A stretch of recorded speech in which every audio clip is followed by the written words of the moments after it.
নমস্কার, জয় মা ভবতারিণী, হর হর মহাদেব আপনাদের প্রত্যেককে।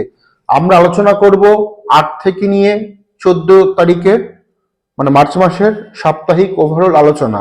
তবে রাশিফল বলার পূর্বে যেটা সবসময় বলি, যাতে আপনারা মিসগাইড না হন, রাশিফল সেটা সাপ্তাহিক হোক, সেটা ডেইলি হোক, সেটা বার্ষিক হোক, সেটা মাসিক রাশিফল হোক, কোনোটাই কিন্তু ডেপথ আলোচনা নয়। একটা রাশিফল ওভারঅল আলোচনা, চলার পথের গাইড। ডেপথ আলোচনার জন্য আপনাদের জন্মকুণ্ডলী শেষ কথা বলবে, আপনাদের জন্মকুণ্ডলী শেষ কথা বলবে। মেষ রাশির ক্ষেত্রে এই সপ্তাহের প্রথম দিকে অর্থনৈতিক চাপ, মানসিক অস্থিরতা, মানসিক অ্যাংজাইটি থাকবে, গুরুত্বপূর্ণ কাজে ব্যর্থতা, উচ্চশিক্ষার ক্ষেত্রে বাধা আমরা লক্ষ্য করতে পারছি মেষ রাশির। এটা ঠিক যে সপ্তাহের শেষ দিকে গিয়ে অনেক কিছু পজিটিভ হবে এই নেগেটিভ প্রথম হাফের তুলনায়, কিন্তু তা সত্ত্বেও ওভারঅল মেষের ক্ষেত্রে এই সপ্তাহটা উল্লেখযোগ্যভাবে কিছু বেনিফিট আপনাকে দিতে পারবে না বলেই গ্রহের ট্রানজিটে আমার মনে হচ্ছে। খরচ প্রচন্ড বাড়বে, সেভিংস নষ্ট হবে, একটু খেয়াল রাখবেন মেষের জাতক জাতিকারা। বৃষ রাশি, দাম্পত্য কলহ, প্রতিযোগিতামূলক পরীক্ষা শুভ হচ্ছে। দাম্পত্য কলহের জন্য পারিবারিক চাপ থাকবে। প্রেমের সম্পর্ক, প্রেমজ সম্পর্ক ভালো নয়। মহিলাদের ক্ষেত্রে পিসিওডি প্রবলেম যাদের রয়েছে সেটা বৃদ্ধি হচ্ছে, স্কিনের প্রবলেম যাদের রয়েছে সেটা বৃদ্ধি হচ্ছে বৃষ রাশির ক্ষেত্রে। বৃষ রাশির যারা জাতক জাতিকা রয়েছেন তাদের ক্ষেত্রে কিছু হাই রিস্ক রিলেটেড কাজ যারা করেন, বা শেয়ার মার্কেটে লগ্নি, বা খুব রিস্ক নিয়ে যারা কাজ করতে করেন বা করার প্ল্যান রয়েছে, খুব হাই ইনভেস্টমেন্ট রয়েছে, তাদের ক্ষেত্রে এই সপ্তাহে আমি কঠোরভাবে না বলবো, করবেন না দয়া করে। সমস্যা হয়ে যাবে, টাকা ডুবে যেতে পারে আপনার, যখন আপনি বৃষ রাশির জাতক কিংবা জাতিকা। বৃষ রাশির জন্য এই সপ্তাহে গণেশজির পুজো পাঠ করাটা উচিত, শুভ ফল পাবেন। মেষ রাশির জন্য এই সপ্তাহে বজরংবলীর পুজো পাঠ এবং দক্ষিণ দিকে মুখ করে 11 বার হনুমান চালিসা পাঠ করা উচিত। সকালবেলা ব্রহ্ম মুহূর্তে করতে পারলে আরো শুভ হবে। এবার আমরা দেখে নিব মিথুন রাশি। মিথুন রাশির ক্ষেত্রে, মিথুন রাশির যারা জাতক এবং জাতিকা রয়েছেন মিথুন রাশির, তাদের ক্ষেত্রে পারিবারিক সুস্থতা বজায় থাকবে, স্থিরতা বজায় থাকবে, ব্যবসা ভালো হচ্ছে, পার্টনারশিপের বিজনেস ভালো হচ্ছে, কর্মে আপনি প্রোগ্রেস আপনি দেখতে পারবেন, কর্মে আপনি নাম দেখতে পারবেন, একটা ভালো যশ আপনি আপনার কর্মে দেখতে পারবেন। উন্নতি ঘটতে চলছে, ডেভেলপমেন্ট কিন্তু ঘটতে চলছে এই সপ্তাহে আপনাদের রাশির অ্যাসপেক্টে। তবে যেটা করবেন না, দূরের যাত্রা, দূরের ভ্রমণ, কাউকে অর্থ ধার দিয়ে দেওয়া বা ধার নেওয়া, এই বিষয় 3-4টে বিষয় থেকে এই সপ্তাহে আপনি বিরত থাকেন। এবং যারা প্রেমের সম্পর্কে আছেন মিথুনের, সেখানে কিন্তু বড় অবস্ট্রাগল ঘটতে পারে।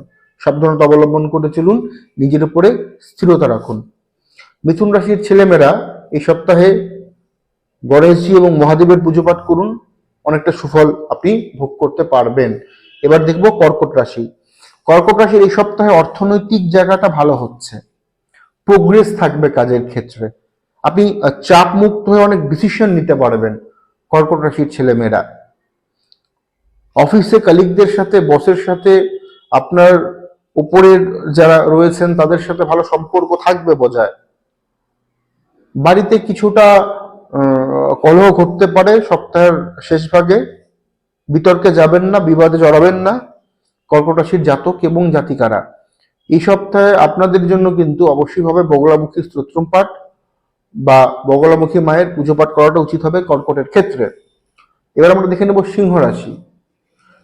চোট আঘাতের সপ্তাহ, অর্থনৈতিক চাপ থাকবে, মা বাবার স্বাস্থ্যে সমস্যা, মা বাবার শরীর স্বাস্থ্যের সমস্যা। তবে বেকারদের কর্মের যোগ রয়েছে, জব চেঞ্জ করবার ক্ষেত্রে সপ্তাহের মধ্যভাগ এবং শেষ ভাগটা শুভ সিংহ রাশির। কিন্তু পারিবারিক সমস্যা কিন্তু লেগে থাকবে এই সপ্তাহেও সিংহ রাশির। সিংহ রাশির ক্ষেত্রে এই সপ্তাহে মা কালী পুজো পাঠ করাটা এবং রাধা গোবিন্দের পুজো পাঠ করাটা ভালো, পজিটিভিটি বৃদ্ধি হবে, কিংবা গোপালের পুজো পাঠ করাটা। এবার দেখবো কন্যা রাশি। দেখুন, কন্যা রাশি এবং মিথুনের অধিপতি গ্রহ বুধ প্রচন্ড চাপের মধ্যে কম্বাস্ট হয়ে গেছে, অঙ্গারক যোগের মধ্যে ঢুকে গেছে মঙ্গল রাহুর ঘরে, মঙ্গল রাহুর সাথে শনির ঘরে, কুম্ভ রাশিতে। ভুল ডিসিশন, তাড়াহুড়ো করে ক্ষতি, পরীক্ষার হলে সিলি মিস্টেক করে দেওয়া, পড়াশোনায় মন না বসা, কাজের ক্ষেত্রে মন না বসা, এই বিষয়গুলো কিন্তু লক্ষ্য করা যায়, লক্ষ্য করতে পাচ্ছি। পেটের বিষয়ে খুব সতর্ক থাকতে হবে কন্যা রাশির জাতক জাতিকাদের এই সপ্তাহে। বিবাদে যাবেন না, বিবাদ অংশ নেবেন না, টিএমপিসিতে কান দেবেন না, সমালোচনা করবেন না, করো বিরত থাকুন। আপনাকে নেগেটিভ টানবে, যেহেতু আপনার যে লর্ড রাশি সে অঙ্গারক যোগের মধ্যে ঢুকে গেছে, আগুন থেকে সাবধান থাকবেন। দ্রুত গতির যানবাহন থেকে বিরত থাকুন, সাবধানতা অবলম্বন করে চলাফেরা করুন। টু হুইলার, ফোর হুইলার খুব সেফলি ভাবে আপনাকে চালাতে হবে। এবং অঙ্গারক যোগের মধ্যে যেহেতু বুধটা ঢুকে গেছে না, ও বুধ এখানে চেষ্টা করবে আপনার মধ্যে, এটা কিন্তু কিছুটা মিথুন রাশির ক্ষেত্রে প্রযোজ্য, ভালো করে শুনবেন। ও চেষ্টা করবে ভুল ডিসিশন গুলো আপনি নিয়ে নেওয়ার, ঠিক জিনিসটাকে আপনি ভুল ভেবে বসবেন, পরে বড় পেনাল্টি আপনাকে দিতে হবে, সাবধান। এই সপ্তাহে গণেশজির পুজো এবং হনুমান চালিসা পাঠ করে বাড়ি থেকে বেরোবেন কন্যা রাশি জাতক জাতিকারা। তুলা রাশি, অর্থনৈতিক জায়গাটা ভালো হচ্ছে, চাপ কমবে, সম্পর্ক ভালো হচ্ছে, ভ্রমণের সম্ভাবনা সংযোগ রয়েছে, আমোদ প্রমোদের জন্য অর্থ ব্যয়। তবে রাজনৈতিক যারা ব্যক্তি রয়েছেন তাদের জন্য সপ্তাহটা ভালো যাবে। সেলফ প্রফেশনের ক্ষেত্রে সপ্তাহ ভালো, ব্যবসার ক্ষেত্রে সপ্তাহটা ভালো। দূরের কোনো কমিউনিকেশন, যোগাযোগ, দূরের কোনো পার্টি, দূরের সাথে আর্থিক লেনদেন, এগুলো ভালো হচ্ছে। যারা বিদেশে রয়েছেন বা জন্মস্থানের বাইরে রয়েছে তাদের জন্য অতীব শুভ এই সপ্তাহে তুলা রাশি। এবার দেখবো বৃশ্চিক রাশি। প্রবল চাপ, পারিবারিক অশান্তি, ভুল বোঝাবুঝি, দাম্পত্য কলহ লেগে থাকবে, ম্যাসিভ ভাবে লেগে থাকবে এই সপ্তাহে। আপনি রোজগার করবেন, টাকা আসবে, ধরে রাখতে পারবেন না। যারা কর্কট, আমাদের যারা বৃশ্চিক রাশি রয়েছেন, বিতর্ক বিবাদ পিছু ছাড়বে না বেশ কিছুটা দিন, শুধু এই সপ্তাহে নয়, বেশ কিছুটা দিন। চলাফেরার ক্ষেত্রে সাবধানতা অবলম্বন করুন। প্রেমে বাধা, প্রেমে সমস্যা, প্রেম বিচ্ছেদ হওয়ার মতন পরিস্থিতি রয়েছে। দাম্পত্যে ম্যাসিভ নেগেটিভ প্রভাব, তৃতীয় ব্যক্তির ইন্ধনের প্রভাব রয়েছে বৃশ্চিক রাশির, সাবধানে থাকবেন। এবার দেখে নেব ধনু রাশি। তবে বৃশ্চিকের ক্ষেত্রে আমি বলবো একটাই কথা, বৃশ্চিক রাশির যারা জাতক জাতিকা রয়েছেন, আপনারা প্রত্যেক দিন ঘুম থেকে উঠে, তাড়াতাড়ি ঘুম থেকে উঠে, ওই 10টায় ঘুম থেকে উঠে 12টায় করলাম তাহলে কাজ হবে না। আপনারা হনুমান চালিসা পাঠ করুন, দক্ষিণ দিকে মুখ করে লাল বস্ত্রের উপরে বসে হনুমান চালিসা পাঠ করুন, সুফল পাবেন। ধনু রাশির ক্ষেত্রে এই সপ্তাহে মনের ইচ্ছে পূরণ ঘটবে, সন্তান নিয়ে গর্বিত, শরীর স্বাস্থ্য ভালো থাকছে, আর্থিক ফ্লো বজায় থাকবে। যারা কর্মের মধ্যে রয়েছেন, প্রতিযোগিতামূলক পরীক্ষা ভালো হচ্ছে, কোনো প্রেমজ সম্পর্কে জড়িয়ে পড়তে পারেন, প্রেম সম্পর্ক ভালো হচ্ছে, দাম্পত্য ভালো থাকছে ধনু রাশির জাতক জাতিকাদের অ্যাসপেক্টে। তবে শ্বশুর বাড়ির সাথে বিরোধ হওয়ার আশঙ্কা কিন্তু রয়েছে, নিজের লোকদের সাথে বিরোধ হওয়ার আশঙ্কা রয়েছে ধনু রাশির। ধনু রাশির ছেলেমেয়েরা এই সপ্তাহে দক্ষিণা কালিকা স্তোত্রম পাঠ করুন কিংবা ঘুম থেকে উঠে শুনুন, ভালো ফল পাবেন। এবার দেখবো মকর রাশি। মকর রাশির ক্ষেত্রে, মকর রাশির যারা জাতক জাতিকা রয়েছেন, আধ্যাত্মিক চেতনা বাড়বে, আপনি হেল্প পাবেন, পরিবারের কাছের লোকদের, বন্ধুদের হেল্প আপনি পাবেন। বিয়ের যোগাযোগ এই সপ্তাহে দেখা শুভ নয়, উচিত নয়।